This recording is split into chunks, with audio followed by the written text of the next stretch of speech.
Hi, everyone.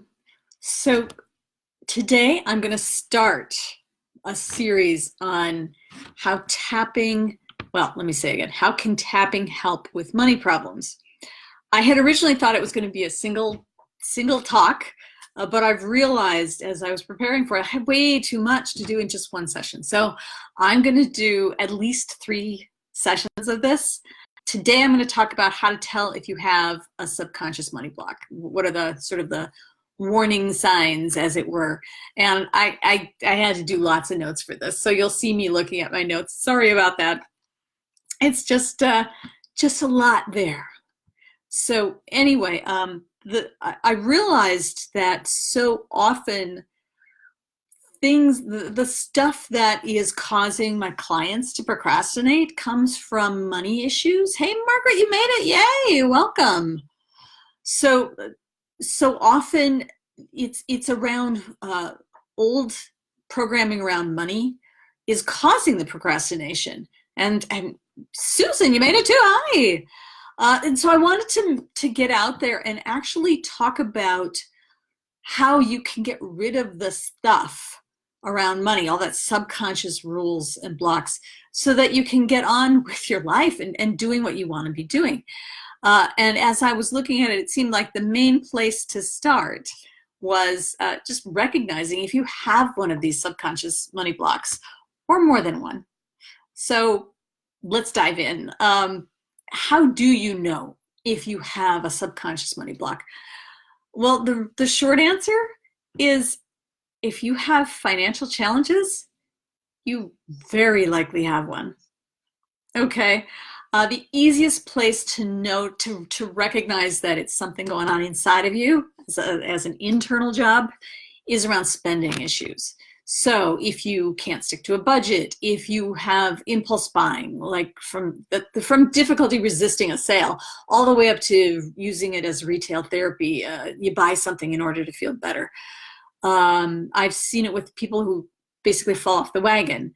They've got a little minor money lapse, and then it snowballs into feeling like, well, since I already blew my budget, I might as well really blow it.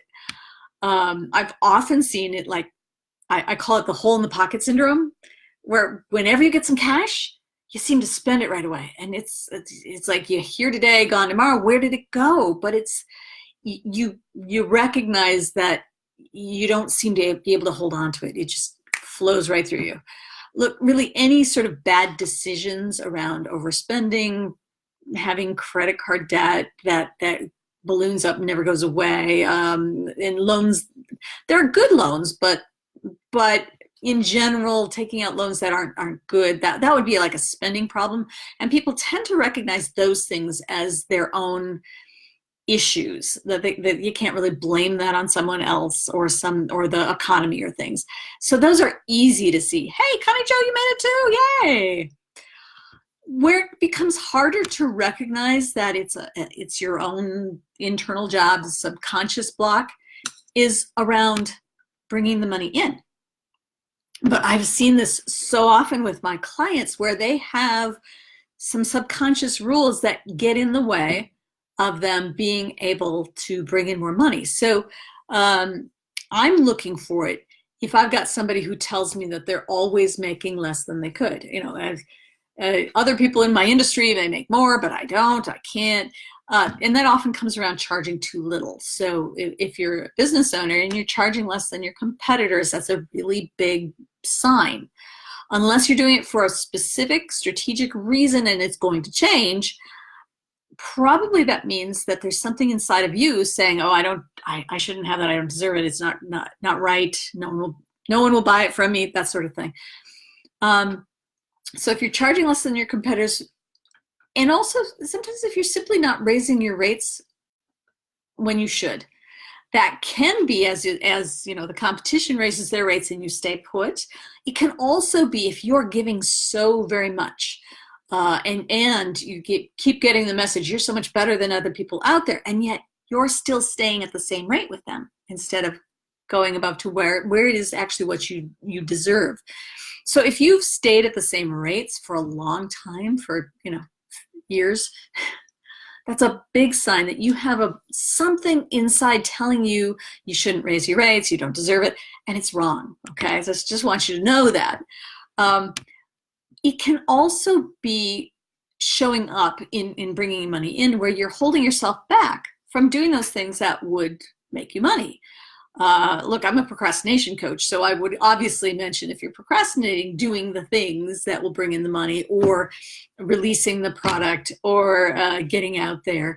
It's also for things that you're avoiding doing, like if you're not speaking or networking, or you're not asking for the sale. If you can go right up to that point and then you just back away, there's some sort of block in there that's keeping you from doing what would bring in more money, right? And it's an internal job. No one's making you not do these things, but something about it is getting in your way of actually doing it. Now, I want to be clear here, because sometimes the thing that gets in the way of, say, public speaking doesn't have to be around a money block. But of course, not doing the public speaking is going to affect your income, particularly, like that's a big way to bring in clients. But sometimes people won't do the networking or won't do the cold calls or whatever, because they know somewhere somewhere subconsciously, they know if they do those actions, they'll make more money. And that will go against something underlying that's running the show here. I don't want to get in too much detail of that, because that's for a later time, and that'll keep us here forever. But Helen, welcome. But I want you to understand that these subconscious rules and blocks that are getting in the way they're not logical and rational, but they are powerful as all get out.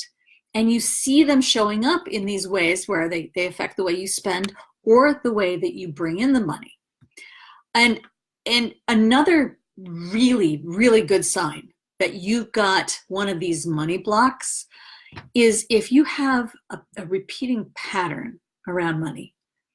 So I will see that in different ways. Like if you've got a money ceiling where you can't seem to make more year after year. I've actually heard of this happening where a business owner will go back over their financials over the last few years and discover that they have made the same amount every single year.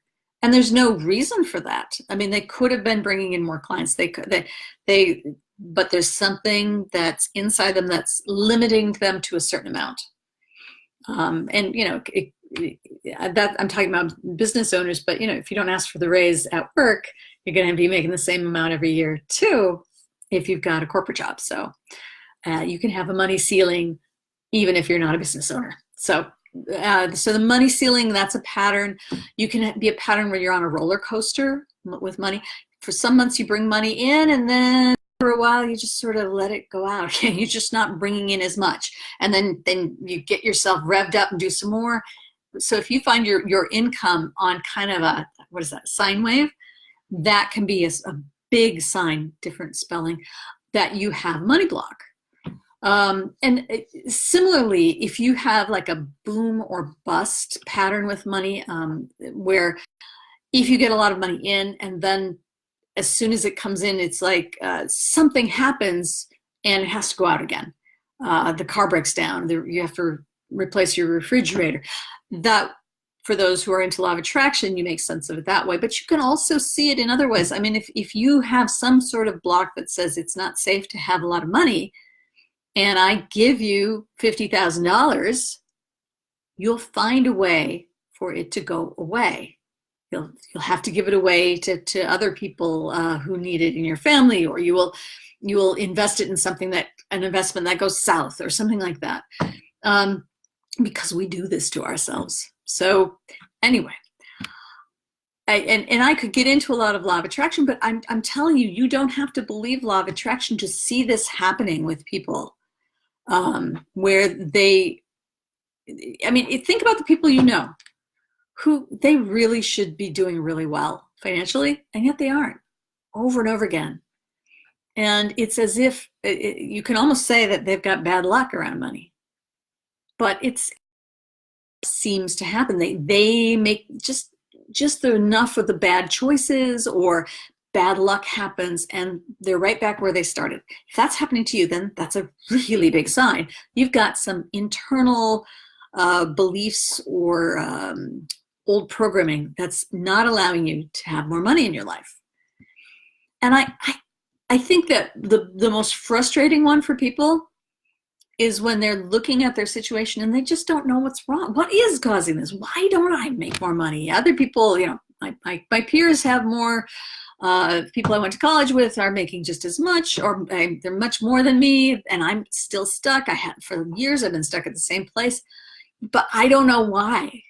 Well, that's often where a client will come to me like, yeah, well, I don't know why, but I'm just not making more money. And they might say something like, well, I never have enough money, or maybe they've gone through bankruptcy, or also they haven't gone through bankruptcy when they should have. Because let me be clear, sometimes things happen. In our country, in the US, it's one of the big ways that can lead to bankruptcy is having a big financial hit from a medical condition, a medical problem. If you spend a bit of time in the hospital, it can wipe you out. Even with insurance, it can be devastating. Without it, it's you're going to be in a horrible position in our country anyway. And so for something like that, then it makes sense to go through bankruptcy, which is meant to help you get back on your feet so you can go on and create a decent life for yourself and your family. But so many people will hold themselves back from going through it, and because of internal blocks that say I shouldn't do that. It's not allowed. So bankruptcy is one of those big, interesting issues where going through it can show you that, what led up to that might have been from all these blocks. But not going through it when it really is the most sensible thing to do is also a sign of a money block. And just so you know, it's like, I want to make it clear that money blocks can show up at every level of income. And I'm seeing some people talking about, oh no, this is what I'm going through this. And so, yeah, all sorts of people have these money blocks, from all levels. And I've talked with people you would think, with all the money that they make from their job, or they've got a business that's bringing in so much, they still have problems with it. It's amazing. And actually, no, I mean, from the outside looking in, you can say it's amazing. But given what I've experienced, what I've found from working with people, it makes perfect sense. So you can see these money blocks coming in all sorts of ways, at all sorts of levels of income. And please, here's the number one thing I want you to remember from this. Well, there's two things. I can't help myself. One is that it's not your fault. We all have this internal programming from all sorts of areas, and I'll talk about that next time. And we don't choose it. It's our experience growing up and experiences even as young adults, and even in the last year, if you're an older adult, it can happen in all sorts of ways. You're not really in control of that. It's subconscious after all. But here's the other thing I most want you to know. You can get rid of it. I've done that with my clients over and over again. We've tapped to find out what is the actual cause of the money block, and then to release it. I have not found that talking to it or trying to use willpower or something like that ever works. But what does work, tapping, is really good at digging down and getting rid of it completely. And then that pattern that you've been seeing over and over again, it changes. I love the ones with money ceilings, because if you have a money ceiling and you hit your money ceiling and then you tap, you can raise your money ceiling.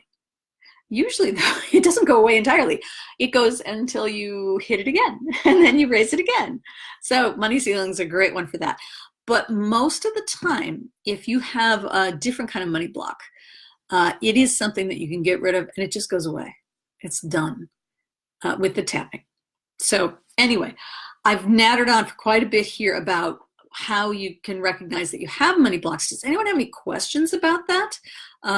Anything that you want me to address today? Also, as long as I'm waiting for people to type their stuff in, I want to plant the seed. I'm going to be doing at least 2 more of these talks on Monday on money blocks and how to get rid of them with tapping. Next week, I'm planning to talk about where these subconscious money blocks actually come from. And I will, of course, have near the end, when you kind of understand where this is, what's going on, where is this coming from, how do I recognize I have the problems, I'm going to talk about different ways to use tapping to get rid of the money blocks themselves.